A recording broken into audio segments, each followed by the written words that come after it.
Hello friends, welcome back to my channel. आज सकाळु सकाळु आमे तरबुज खाइलु। तरबुज खाइले कौन हो शीत दिनटा आमे पानी कम पिउचु, वाटर लेवल बढ़िया से मेंटेन रहबो। तो आपण माने भी तरबुज खांतु, सकाळु सकाळु मस्त लागिवो। आउ ना स्किन रे गोटे ग्लो भी आसे, एटा मो सीक्रेट। चलो आज आमे रांधिबा माटी हांडी मांस।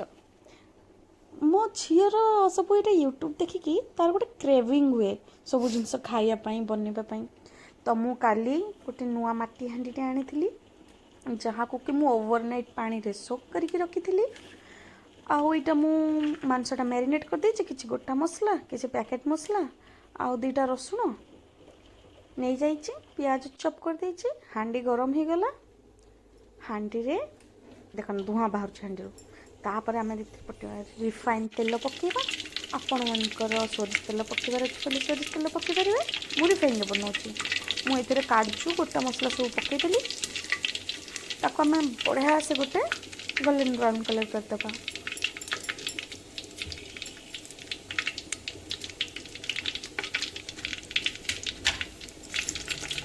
तापर आम ये कंचा लंका पकेबा। ये ऑप्शनल, जदि आपण मानक तीखा बा राग पसंद तो पकाते, ना भी स्किप कर।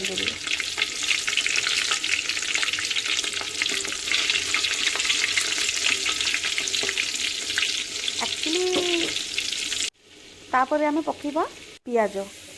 पियाजटा पकई सारा पर आम रसुण पकेबा, आपको गोल्डन ब्राउन करवा। एक्चुअली मांस पकेबार फुटेजटा मोर डिलीट हो जाइए। मुझे मांस पकईदेली, ताकू आम ढांकिबा। यहाँ पानी बाहरला पर्यंत कषिबा।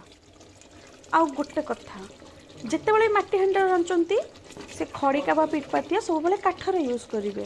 स्टील यूज कले हांडीटा भांगार चांसेस थाए। तो आम तरकारी ये गला आमर रेडी। ताकू ढांकी पानी देकी तापर आम कौन करिया से धनिया पत्र सेटा तापर इटा सब मसला पके देकी ढांकी दबा, पत्र पके दबा। आम तरकारी हो रेडी।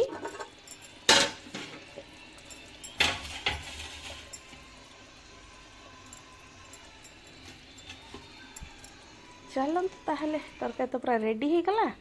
बाढ़ीबा और गरमा गरम बाढ़ी खाइबा। केमती लगुचे ठीक है। कुत्ता रसुणटा के मस्त ना।